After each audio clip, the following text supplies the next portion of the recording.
Hello, everybody, and good early morning to you. Yeah, it's 4:05, but that's what it's like when the work is calling.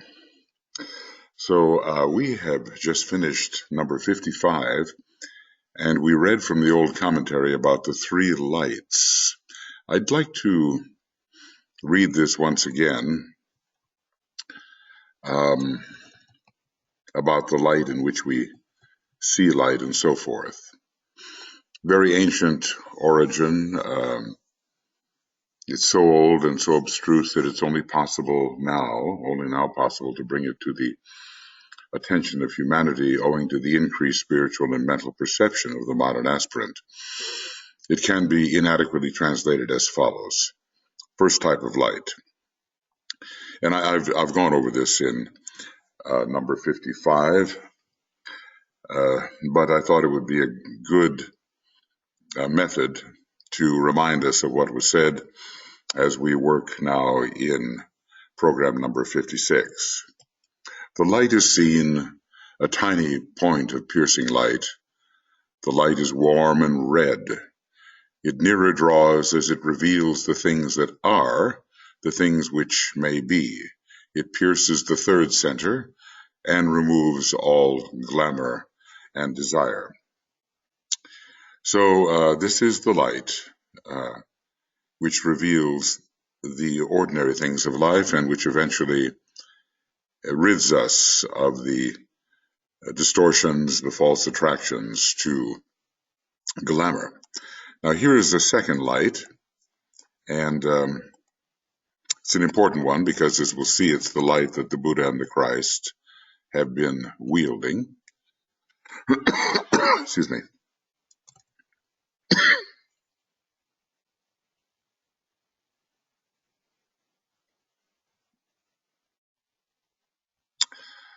A light is seen through the medium of the lower light. You know, in that light we shall see light.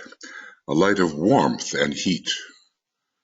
It's not so much the red, it's warmth and heat. And notice the center of the heart is mentioned. It pierces to the heart. And in that light, all forms are seen pervaded by a glowing light. I think this is a light which we do not readily see just yet.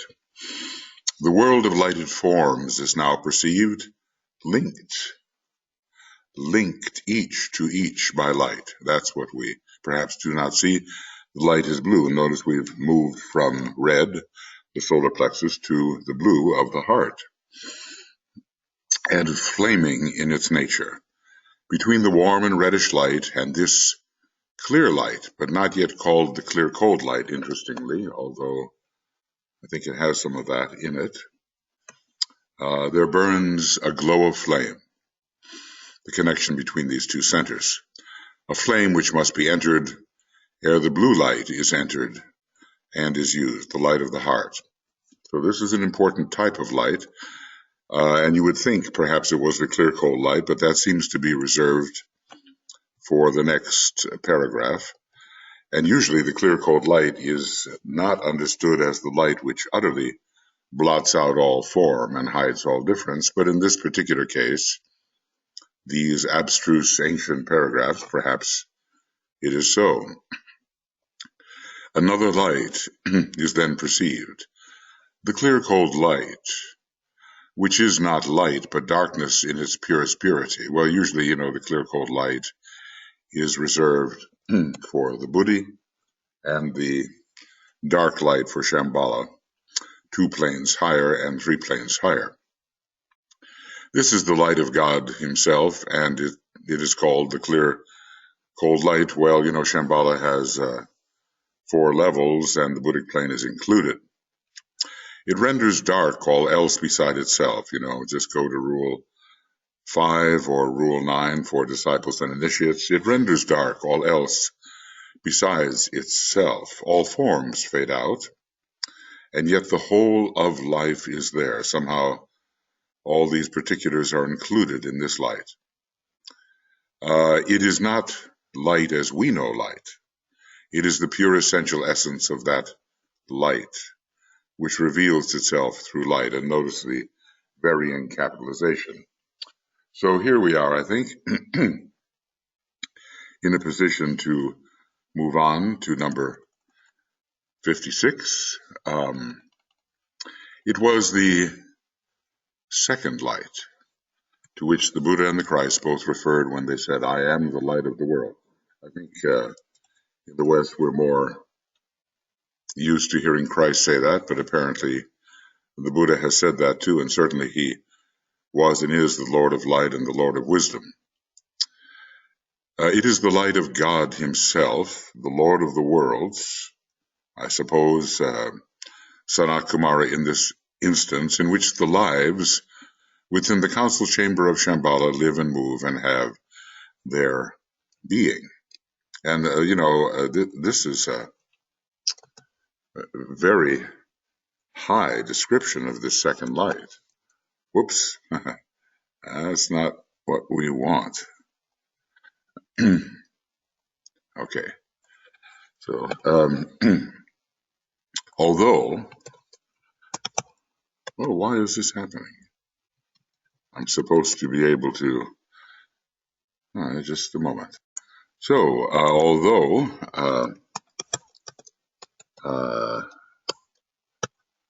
and I think that's a good one to put in. By now you're used to me doing this. Hope it doesn't disturb you too much. So, although we are dealing with Shambhala and the monad, still, somehow, the second light is referenced, and not the third, and it is called the light of God.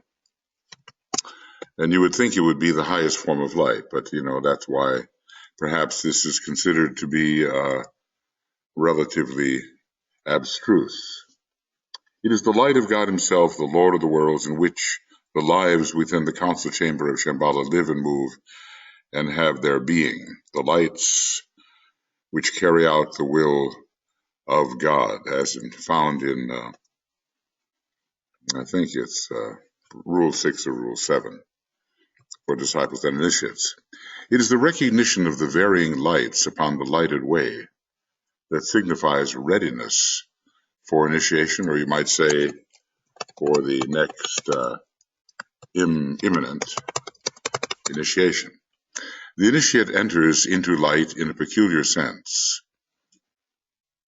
Okay, it permeates his nature according to his development at any point in time and space. So we might say that different, let's use that one, DFT, and we'll call it different. Different lights or lights permeate the nature according to the degree taken. It enables him to contact and see the hitherto unseen. That's what light does, Light reveals that which was hitherto unseen. And on the basis of the newly acquired knowledge, to direct his steps still further. And why? Because he could not direct his steps because he was blind to the new possibilities which the light has revealed. Usually the lowest form of light, we're just leaving it as a lowercase l. And I suppose, if we really wanted to graduate these terms, we would use a lowercase l, then a capital L, and then the entire word light would be capitalized. But that's still a crude method, as there are so many different types of light or vibration that will be encountered. Increasingly rapid revelatory vibration is encountered at higher and higher points of tension. And those are those pots, right? Okay, I think it's important. POTS, points of tension. And POT, point of tension. That's the method of revelation. DK tells us, and when we manage to live at a sufficient point of tension, we can penetrate in just a short time, maybe a few minutes or a few hours, what otherwise might take us years. So that's astonishing, and calls upon us to increase our capacity to increase the point of tension. I'm not here speaking in symbols. Okay, so this is, let's just say that in this case, and we'll put that in this case, light is light, and light is light. And we're not dealing with light as a symbol. Each initiation dims the light already acquired and used, and then immerses the initiate in a higher light. Well, can we still see? Can we still see in the lesser light? And I would say as necessary. Probably. Okay. Probably. B-R-B-Y-L. Each initiation enables the disciple to perceive an area of divine consciousness hitherto unknown, but which, when the disciple has familiarized himself with it, and with its unique phenomena, vibratory quality, and interrelations, becomes the normal field of experience and activity. So we're always going to see more and more, and you might say we gradually become accustomed to that which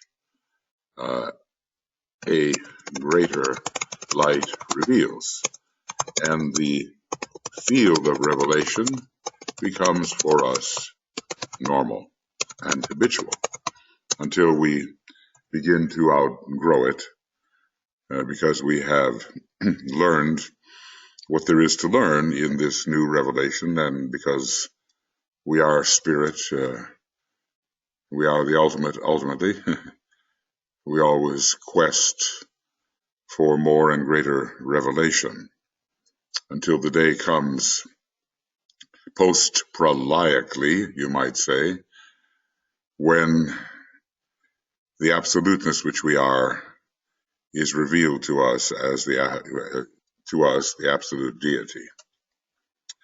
Thus, if I may so express it, the worlds of living forms and formless lives become his own, and this is all gradually. This is not yet the case for us, but increasingly for the masters it is. Again, duality enters into his mental perception, for he is now aware of the lighted area from which he comes. And certainly when the masters look back and they see what we're doing, it is an area from which they come. He's now aware of the lighted area from which he comes to the point of tension or of initiation.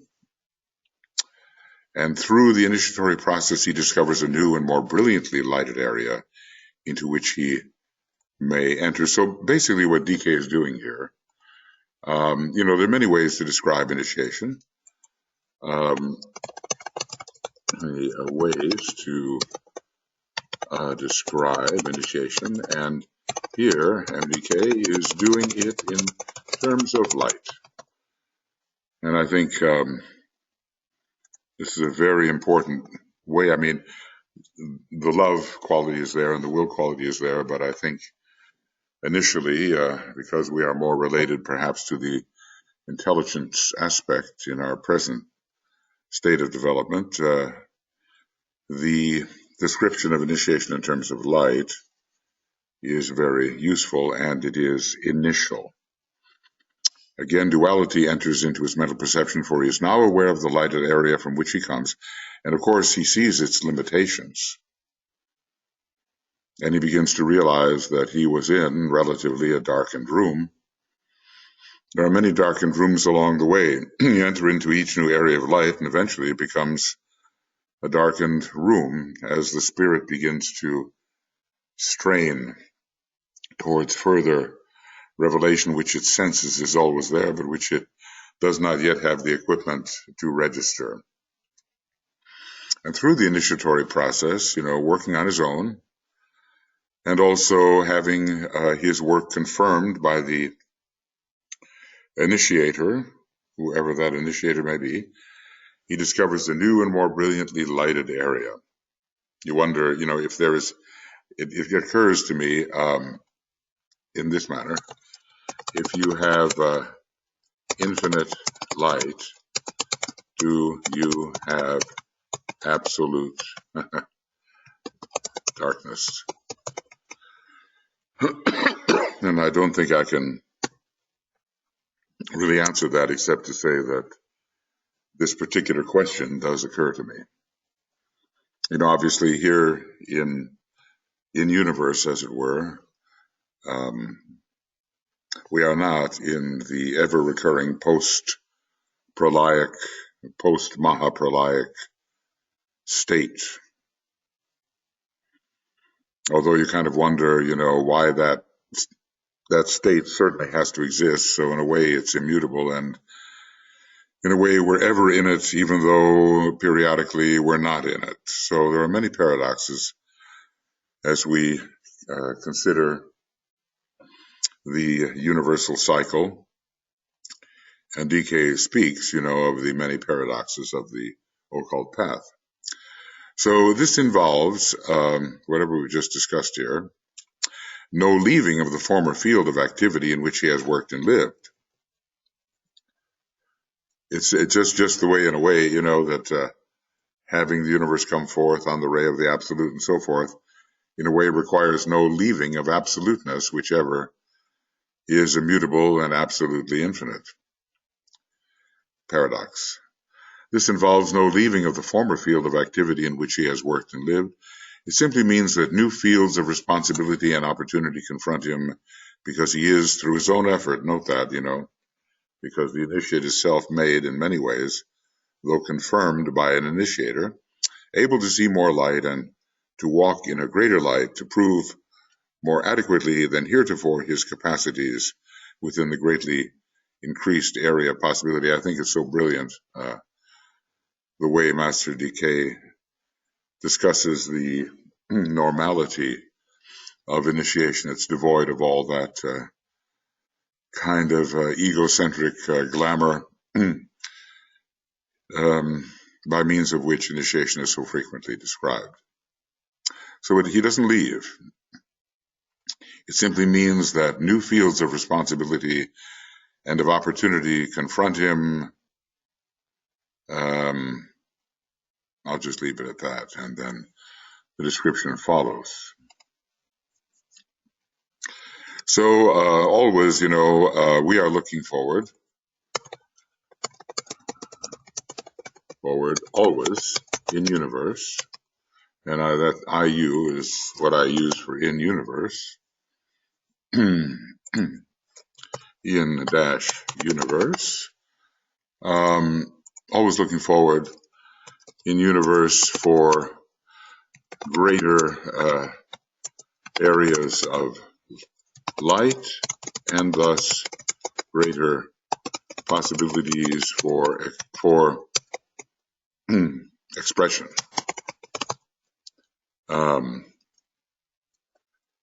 The scope of which greatly increases. So there's something in us that, just wants to keep growing, even though we're everything that is.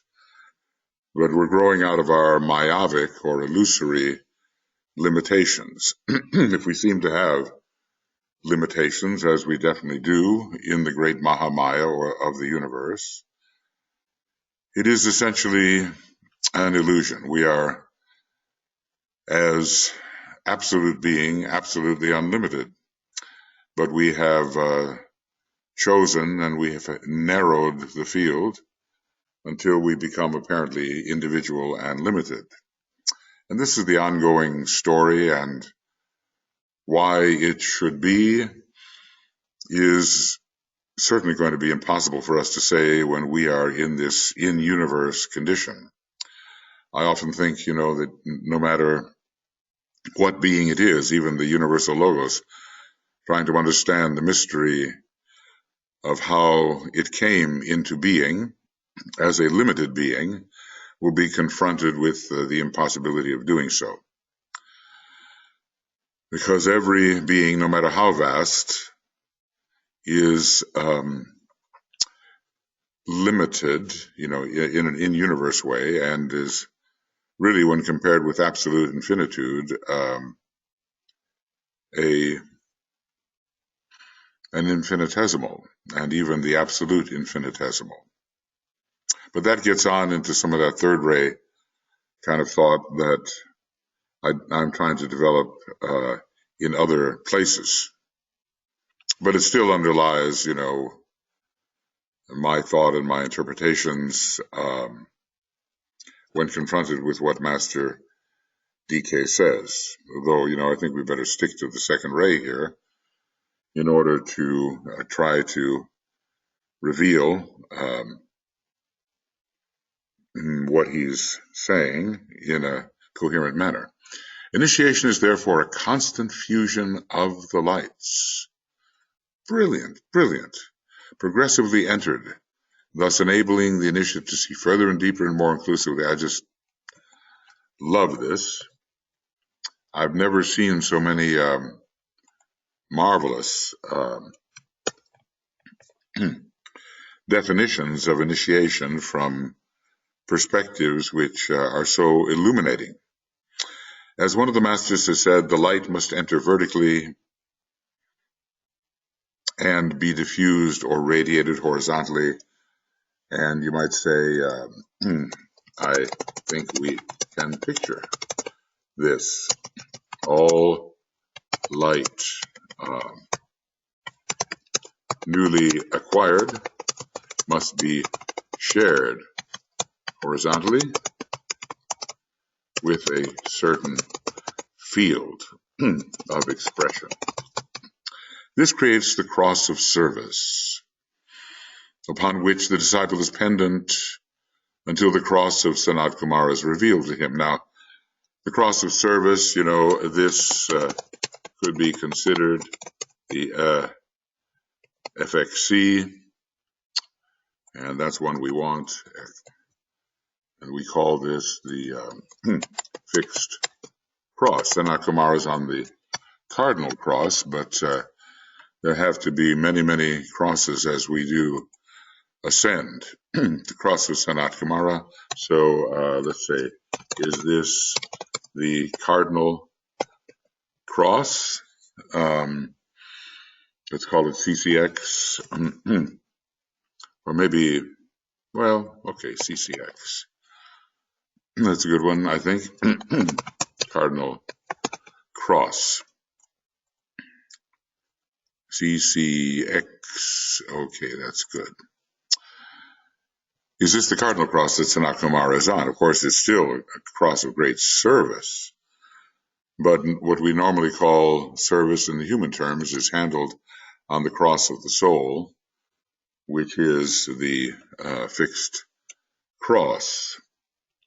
He knows then why this planet, for wise and adequate reasons, is the planet of distress, dispassion, and detachment. Fascinating. And these reasons are understood eventually in the light of the solar logoses intentions. I'm sorry. Planet of distress, dispassion, and detachment. Well, we are, what do they call, graduates of painful endeavor, adjudicators between the pairs of opposites. We're on a planet of purifying pain and releasing sorrow and purifying pain. I always have trouble remembering that, except there's two P's in it, purifying pain. Then the sorrow comes naturally, releasing sorrow. So maybe we don't understand that yet, and certainly it's not within the field of thought of the average individual. Occultism is so wonderful in that way because it gives you the reason why, Ever since I was a kid, I was asking why, for what purpose, why is that, etc. And no one could answer. But then eventually one finds those who can answer, and one finds that within oneself which does answer. The planet of distress, dispassion, and detachment. You kind of, when you look at that, don't you see the, let's see, how should we do this? BDH. Is that, oh, that's Buddhic. No, that's what we want. Let's say BDA. That one ought to be all right. BDA, and that'll be the Buddha, although maybe he could be easily spelled out without a problem. Buddha. How many D's can there be? This is when I know it's early in the morning. Okay. BDA. Don't you see the Buddha in this triple description? When he knows this, he knows that all our planetary life, he knows all that our planetary life can reveal to him. Now, do we mean, I'm sorry, that's always the case. I forget to get that in there. Does he mean the planetary scheme, or our particular globe, which has a dense physical body? All right, and there's another one we're going to want. Okay, divine plan and DPB, dense physical body. Interesting about that dense physical body, it has 18 subplanes to it. It's not just what we consider to be the dense physical body. So the astral plane and the lower mental plane are all part of that dense physical body. He has transmuted knowledge into wisdom. You might say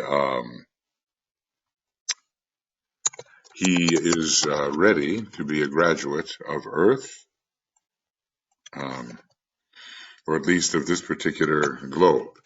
He is ready to be a graduate of Earth or of this particular globe. What does it take to be a graduate of the entire planetary scheme? As there are these higher and higher globes, but then the formation of globes, and there's just much to be studied in what we might call the superimposition of globes.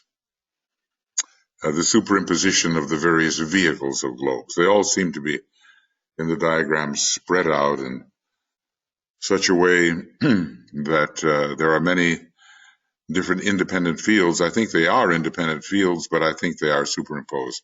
So I'm just going to recommend, let us find a way to study the superimposition of globes and chains, and the vehicles or fields found in relation to these globes and chains. I think that's a very much blinded area, and we've been given diagrams which sort of help us differentiate, but I don't think that they show us the way a planet really functions. I don't imagine that, at least at this time, spread out in space are all these different, spatially separated chains and globes. The superimposition and the sort of the vibratory polarization, superimposition I think exists, and the vibratory rates, and maybe something about the polarization of that which vibrates separates one field from another, and so makes the fields articulate, but not necessarily spread out in space the way the diagram seems to suggest. But okay, I don't know for sure, and this will be discovered as we go along, because I think somewhere it is hinted that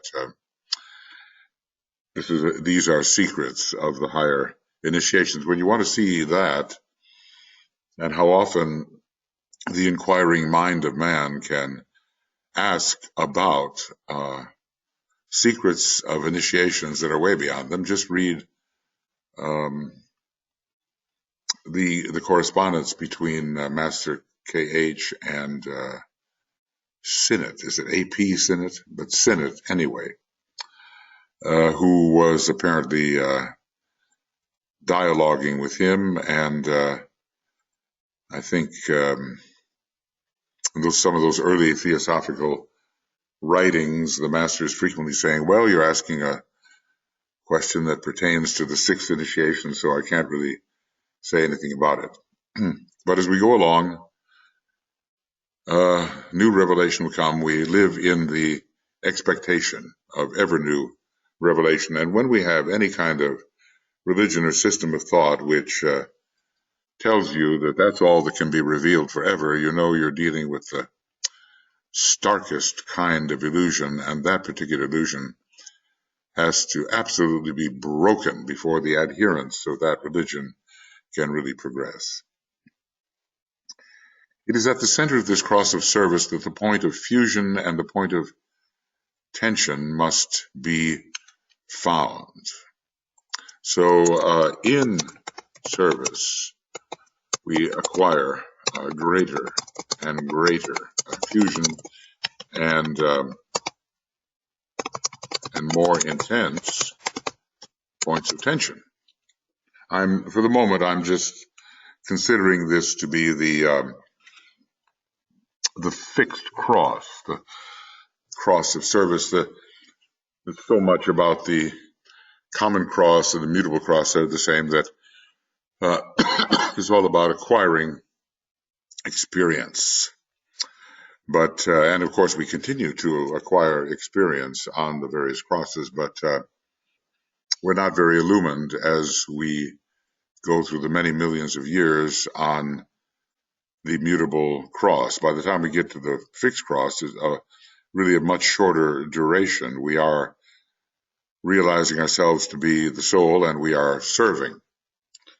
So it's at this at the center of this cross of service that the point of fusion, I suppose, of we might say of soul and personality, and the point of tension, the intensity of focus, the intensity of the focused consciousness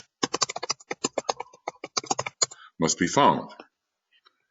The point of fusion is created by the focusing of all the power, aims, and desires of the disciple dynamically upon the mental plane. And you might say, are we then awaiting the added light of the soul?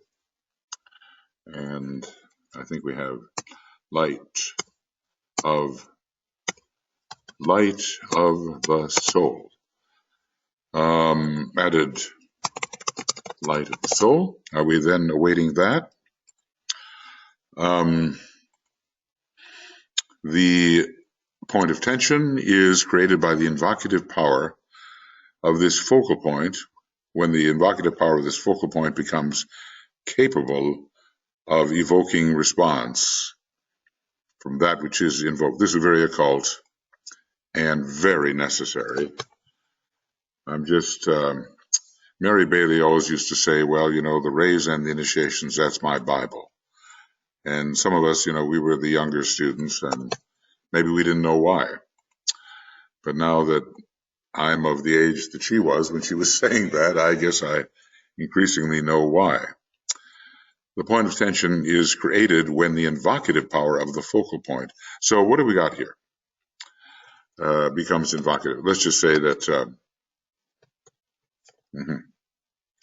okay, we'll say that focus creates, it creates a kind of intensity on the mental plane, and when this focus is sufficiently intense and can evoke that which is above it, then the focus can be called a point of tension. And I see that I've done a disservice to the light of the soul, and we'll have an I instead of an L. Light of the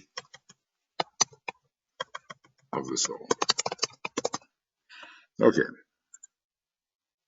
Yes, we'll autocorrect that.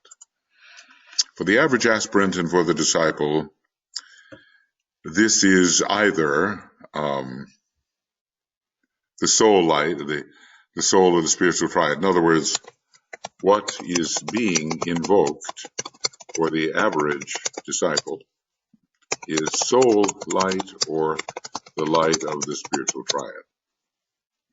The meeting of the two focused energies produces a point of tension. And for the disciple, this is either the soul, the meeting of the two, and I suppose triadal and soul energies meeting, soul energies meeting and affecting, and affecting the created focal point creates a legitimate point of tension. Just mild focusing is not going to do it. I can focus, well, sort of in a low-level manner. Without much intensity, it's not really a point of tension. Disciples should not focus their attention upon the task of producing a point of tension. And this is so important. There's such amazing material, such wisdom, such good advice. They should remember the dual life of activity, i.e., that which he is at any given moment of endeavor, and that with which he can fuse and blend this sum total of his achieved development. So it's we must remember the duality and move from what we are to what we can be, putting it that way. They should remember the dual life of activity, i.e., that which he is at any given moment of endeavor, and that with which he can fuse and blend this sum total of development. So it's not like I want to be intense, I want to be intense. It is bringing together all that we are. How did he describe it up here? All the power, aims, desires of the disciple dynamically upon the mental plane, and we might say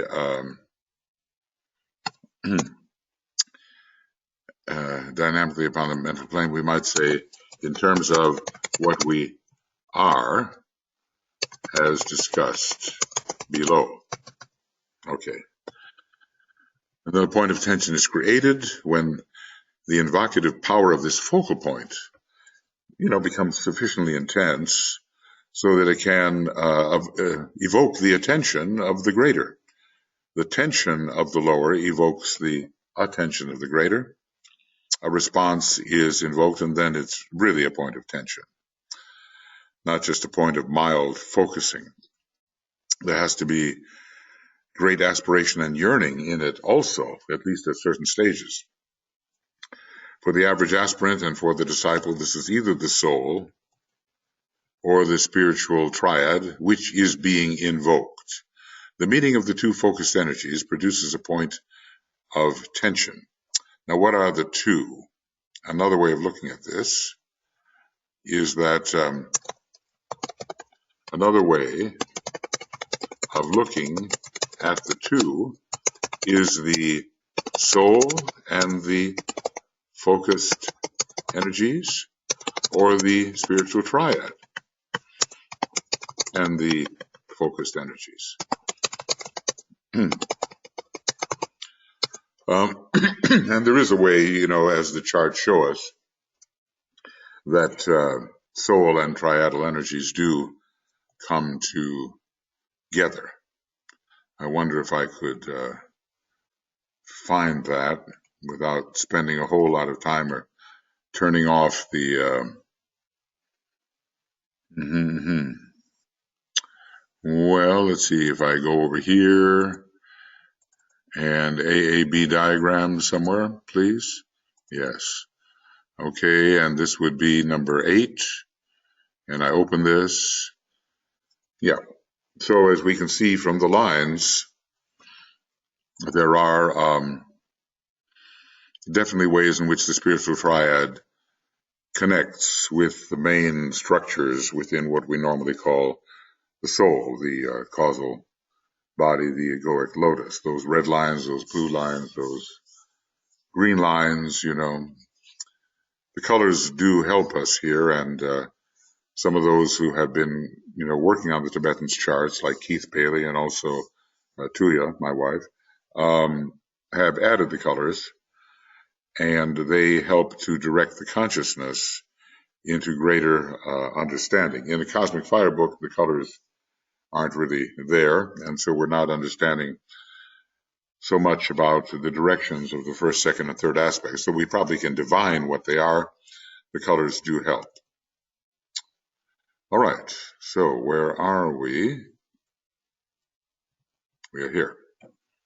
So disciples should not focus attention upon the task of producing a point of tension. They should instead, how do we say here, focus all the power, aims, and desires. They should instead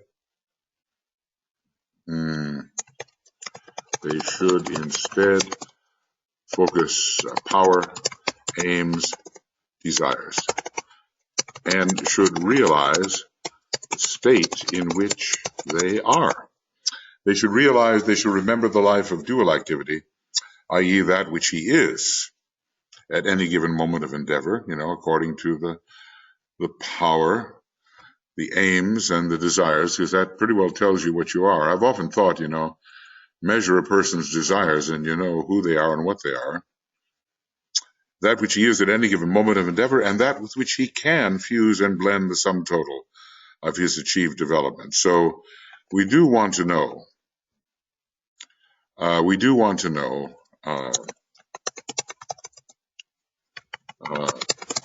what is our achieved development. And it's hard sometimes for us to see ourselves. Excuse me. To get a really objective point of view, because, the context which we can embrace is limited. And you really only see what you are within the larger context, ever larger context. You see more and more what you are. Or we might say that you always see what you are within a particular context. But our context is pretty small now. So we, get used to being kind of a human being going through the daily round and doing various things, but from a larger perspective, we're going to look much different. The potency of his thinking along these dual lines will automatically produce the point of tension through the medium of the fusion of the appropriate dualities. What do you say? What he is and the higher source he is using or relating to, whether soul, spiritual triad, or monad, or later, still greater things. This is so instructive. I sometimes feel as if I've never read it before. Well, it's also possible to think you've read quite a bit of the books and find that there are areas that you've never read before. But anyway, the potency of his thinking along these dual lines, what he is and what he could be, and I'll put that in again just to remind what he is and what he could be, will automatically produce the point of tension through the medium of the fusion of the appropriate duality. So you have to get the get the sense of the difference between the present state and the possible state. We always have to look ahead to the possible, but be realistic about the present. Excuse me. It is through the activity of the lower mind that fusion with the soul is brought about, with successive intensifying points of tension. It is through the activity established between the higher and lower mind, I suppose with the lower mind at its highest possible point, with the lower mind at its highest possible point on the fourth fourth subplane, that fusion with the triad becomes possible, with points of tension arising at many points along the bridge. So, we are at different points of focus and tension along the bridge. All of us, different. It is through the activity of pure reason that fusion with the hierarchy becomes possible, and it is that which produces those points of tension we call initiations, and these particularly look like the higher initiations. There's so much that I want to underline there. It is through the activity of the lower mind that fusion with the soul is brought about, with successive points of tension, and you might almost say, let's just say, different areas of the lower mind are like the different points of tension along the bridge. So different areas of the lower mind are like the different points of tension along the bridge spoken of below. It is through the activity established between the higher and lower mind that fusion with the spiritual triad becomes possible, with points of tension arising at many points along the bridge. It's a gradual approach, isn't it? And who knows exactly what the present point of tension is for any one of us, how it could be identified by those with the higher powers viewing us, the antikarana. Okay. It is through the activity of pure reason that fusion with the hierarchy becomes possible. Now, how and it produces those points of tension which we call initiations. And what are they invoking? Still greater scope. Now, let's just say, using the Antikarana, we develop the ability to enter into pure reason, and thus approach the higher of the poles, which would be hierarchy, and take higher initiations. Okay. There are necessarily still higher points of tension, but it is with those called initiations that we are dealing at this time. So, it's as if every initiation as an established point of tension invokes a still greater revelation, because well, let's say we have a duality, Let's see, we always have a duality. We always have a duality, and when that duality, higher and lower, are related rightly, a point of tension is produced. Now, the sense of what is the duality continues to ascend. We are not high initiates, and probably our sense of duality here usually is in the mental body and invocative of the higher duality, the soul. Now, maybe some of us have been building the Antikarana for some time, but probably more likely we're really beginners. And along this these points of tension in the Antikarana, the higher part of the duality can be the abstract mind or the buddhi, or maybe spiritual will, depending on the type of initiate we are at the moment. So I hope this is comprehensible. It always involves duality and the interaction of a lower and a higher in the duality, and that interaction produces a point of tension. As the dualities sort of ascend like this, the point of tension increases. We are not to attempt to force the development of a point of tension, but are to realistically think about where we really are and that towards which we can legitimately reach, whether it is the soul of love on all the seven rays, or whether it's the triadal expression in some respect as the personality of the monad, or the different aspects being different aspects of the triple monad. Those would be the two places that disciples of our type could focus.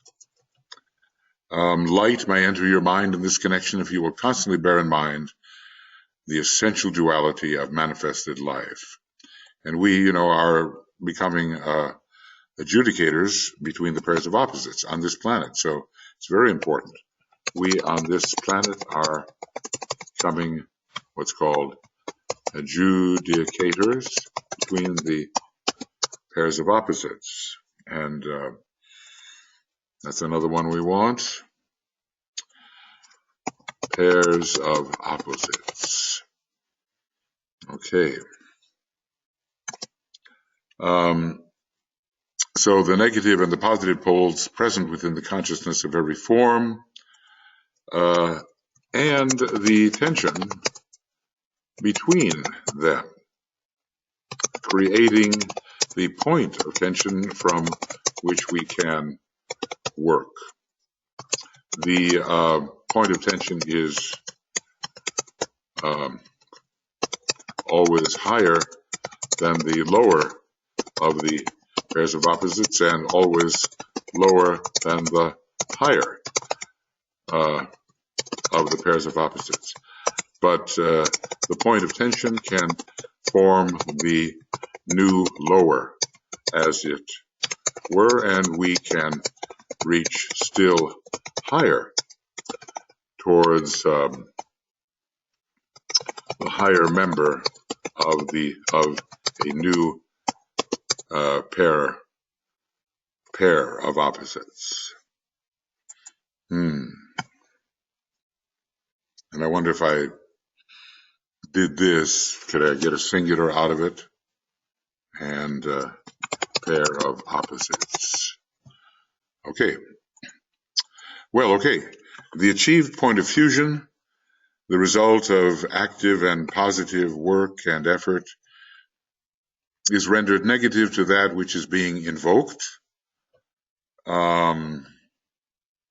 Okay, so we gathered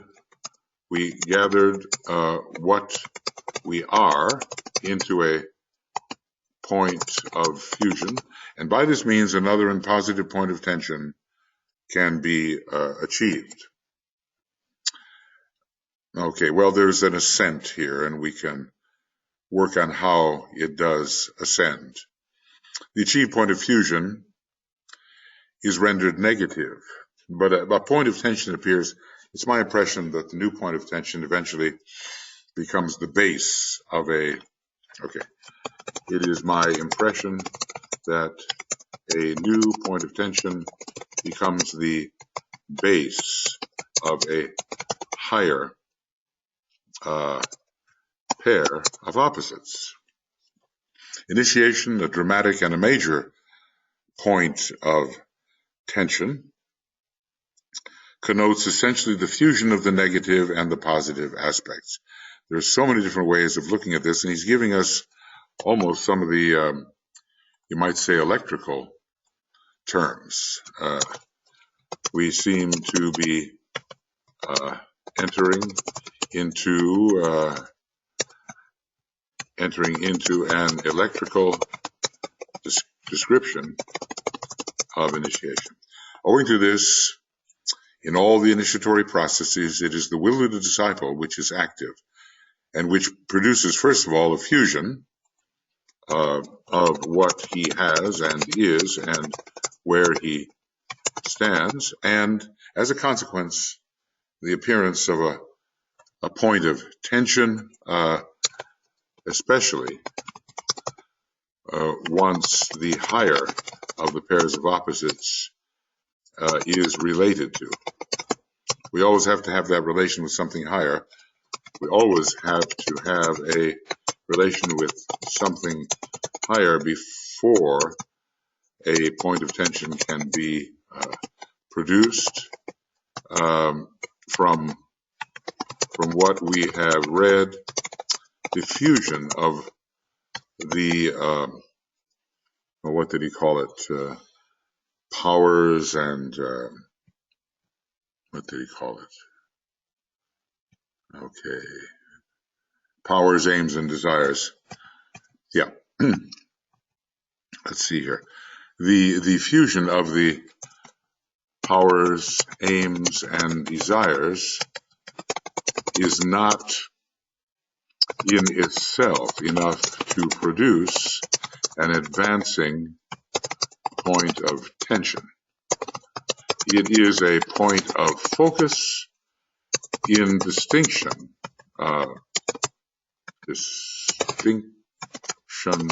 to a point of tension. Okay, well, now we're going to go into an illustration of what he means, and obviously we're trying to understand this, and greater clarity will come. So this is going to be the end of Rays and Initiations webinar commentary number 56, and I'm sure we're on some page or other here. Okay, what are we on? 1, 2.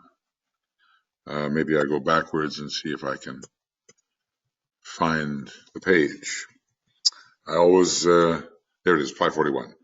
So it looks like 539 to 541. Is that possible? Just only covering a couple of pages? Well, I guess so. We're into 541 a bit. And now, just to try to keep this document clear, as pages 539 to 541, and the day is the 2nd of February, 17, and we'll begin Raise and Initiation Webinar Commentary number 57, pages 541 to whatever. And this will probably also be 2nd February. Let's hope so. Let's hope so. Okay, friends. Well, it's fascinating.